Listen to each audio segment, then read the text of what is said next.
that agreed? Agreed. Agreed. I welcome Minister Kehoe to the House, and Minister, I ask you to proceed. Thank you very much, Kehoe. I'm very pleased to present this bill to the House here today. The bill provides for the repeal of the Civil Defence Act 2002, the dissolution of the Civil Defence Board and the transfer of its functions and other responsibilities back to the Department of Defence. The purpose of the bill is to bring the management, development and administration of civil defence at national level back into the Department of Defence, where it previously lay from when the organisation was founded in 1950. The organisation was designed to undertake non-combatant activities and to take measures to defend persons and property against an attack on the state from hazards such as radioactive, fallout, biological or chemical welfare. In the context of the current policy in relation to bringing the functions of many state agencies back into their parent departments, the Government has decided that the functions of the Board should once again become a function of a branch within the Department of Defence. As Senators will be aware, the Board was established following the passage of the Civil Defence Act in 2002. The stated purposes of that Act were to update civil defence legislation generally and to establish a board to oversee and manage the future development of civil defence at national level. Apart from establishing a management board to take over the administrative developmental roles of civil defence from the department and prescribing all of the various duties and obligations associated with the non-commercial state authority, the Act of 2002 did not make any fundamental changes to the governing structures. Policy formulation remained with the Minister. The key relationship for effective civil defence operations that being between local authorities and the organisation at national level and was not altered by the Act of 2002. I am pleased to say that the bill I am commending will not alter those fundamental structures that have served civil defence so well over many years and supported the voluntary ethos that has been the hallmark of the organisation since its formation. The transfer of functions back into the Department of Defence will assist in removing a tier of administration which arose as the Board was established as a non-commercial state authority with corporate governance requirements. I would like to take this opportunity to express my sincere gratitude to each and every person who gave up their time to serve with distinction on the Civil Defence Board and equally to the members of each of the statutory committees of the Board. Unlike other state authorities, service on the Civil Defence Board was voluntary and attracted no remuneration for members, including the chairman, other than the normal civil service expenses for attending meetings. I would also like to commend the Board and its committees for the contributions to the development of the civil defence over the last 9 years in bringing forward plans and proposals which have driven the evolution of the organisation over the period. While we live in very different times to those in the 1950s, what has not changed, however, is the voluntary ethos which is the hallmark of civil defence. People from all walks of life willingly give up their time to be trained over many months to professional standards. The training enabled them to effectively support the frontline services. Those volunteers can be called away from their families at an hour to respond to emergencies, at any hour to respond to emergencies in their communities. We have only to recall the sustained response from the civil defence volunteers in virtually every county in Ireland to alleviate the effects of the severe weather over the recent months and years. Not to mention the floods in Dublin, Wicklow, Monaghan in October last year. More recently, we have to admire the comprehensive response of civil defence to the flooding in Cork area in June of this year. I would also like to highlight the rescue operation following the tragic sinking of the trawler the T-Banon in Glandore Harbour in Cork in January last, with the loss of five lives. In an operation lasting over 27 consecutive days, an average of 36 civil defence volunteers per day, drawn from 9 local authority areas, assisted with the search for the missing trawlermen. An extensive shore-based search operation was coordinated by a joint Civil Defence Coast Guard Operations Centre. Both crews from the Civil Defence, the Coast Guard, the Naval Divers and Garda Divers also conducted searches in the inner harbour area under the direction of the Naval Service. The regional interagency emergency response vehicle was deployed and manned by the Civil Defence personnel, monitoring the search efforts. Their training and professionalism allowed the volunteers to work seamlessly in support of the 3 frontline services, both on land and offshore, in a wide range of duties. Almost 8,000 volunteer hours were given by the Civil Defence to that operation alone, and I commend all of the volunteers that were involved in that.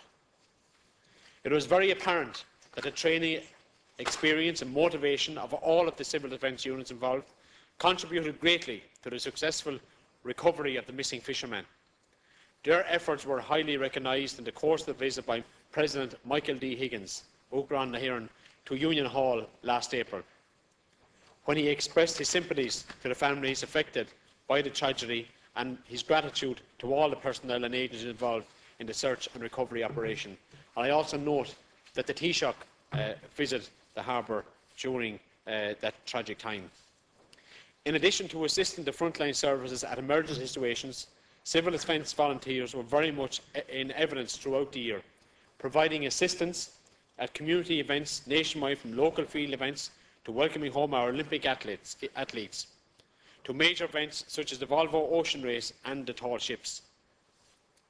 Volunteers provide assistance in a multiplicity of roles, ranging from casualty, first aid and rescues, both on land and in rivers and lakes. They provide communications, mapping and search skills, and provide welfare for both the emergency personnel and displaced persons. They also work with the Gardaí, establishing evacuation and reception centres on behalf of local authorities. All volunteers ask is that they are recognised and supported in their continued efforts to support local communities, and that is precisely what is intended within this bill. As part of the Department of Defence, Civil Defence at national level will now be fully integrated with the planning and implementation of our response capability of major emergencies. This will be achieved by working through the Office of Emergency Planning and the Defence Forces. It will no longer have to devote valuable resources to complying with its own governance requirements, but will be able to devote all of its energies to the core business of civil defence, which is in training volunteers to the highest professional health and safety standards. I am delighted that we have succeeded in maintaining the current level of funding of civil defence at €5.585 million per annum. In the face of reduced funding to almost all state bodies in the current economic climate, we see this investment in supporting the civil defence activities as tremendous value for money, and it is our intention to maintain that level of funding insofar as possible. In seeking to capture the wider strategic perspective that I mentioned earlier for the future development of the civil defence, the Department of Defence will establish and chair a forum comprising the main players in the civil defence from the wider emergency response community. The purpose of the forum will be to assist the civil defence branch of the Department to consider the major issues affecting or likely to affect its development. Central to these deliberations, of course, will be the involvement of representatives of the civil defence officers and the volunteers who are based in each local authority area. I will now turn to the main provisions of the bill. Sections 2 and 3 deal with the dissolution of the Civil Defence Board, the date of which will be set by order. Sections 4, 5 and 6 will ensure that the transfer of land, property rights and liabilities, leases and licences from the board back to the Minister will take place.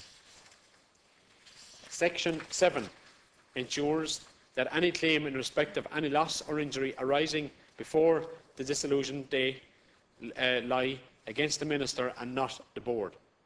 Furthermore, Any legal proceedings pending to which the Board is a party will continue with the subsection of the substitution of the Minister in the proceedings. Section 8 makes provisions for functions commenced but not completed by the Board before its dissolution. All functions partially completed will be carried on by the Minister. All monies, stocks, shares and securities registered to the Board prior to the dissolution day will be transferred to the Minister. The income of the Board was derived from the grant in aid from the defence vote. No shares or securities were registered to the Board. Section 9 provides the former Director General of the Board will submit within 6 months of dissolution the final accounts of the Board to the Controller and Auditor General for audit. Furthermore, he must also submit to the Minister the final annual report of the Board within 9 months, and the Minister has to, as soon as practicable thereafter, lay it before the Houses of lay it before the Houses of the Oireachtas. The transfer of staff and the Director General back from the Board to the Department of Defence is dealt with in Section 10, while Section 11 ensures that any contract or agreement enforced before the dissolution day between the Board and any other person or body shall continue in force in the name of the Minister. Section 12 deals with the civil defence plans and sets out requirements for local authorities to submit a plan within 12 months of dissolution to the Minister. The components of the plan are clearly set out for the authorities, as well as a requirement for them to review the plan within 3 years. Section 13 amends Section 221 of the Local Government Act of 2001 to ensure that annual reports prepared by local authorities will make suitable reference to the performance of its functions relating to the civil defence, including the expenditure incurred by the authorities in carrying out those functions. While Section 14 continues the Department of Defence's grant of funds provided by the Oireachtas to local authorities for the purpose of defraying expenditure incurred by the authorities in carrying out civil defence functions. The recruitment of the civil defence members by the local authorities is dealt with in Section 15. While the requirement for and the details to be contained within the civil defence members' register are outlined in Section 16, while Section 17 repeals the 2002 Civil Defence Act and Sections 18 deal with short title, collective citation and commencement. I believe that this bill will provide civil defence with an ideal platform to strengthen its capacity to continue to develop as a first-class second-line emergency response services while retaining its voluntary ethos and continuing with its community support activities. I am very pleased to submit the legislation for the consideration of the House. I look forward to hearing the views and contributions of the members in their deliberations and reflections on the bill, and I commend the bill to the House. Thank you, Minister.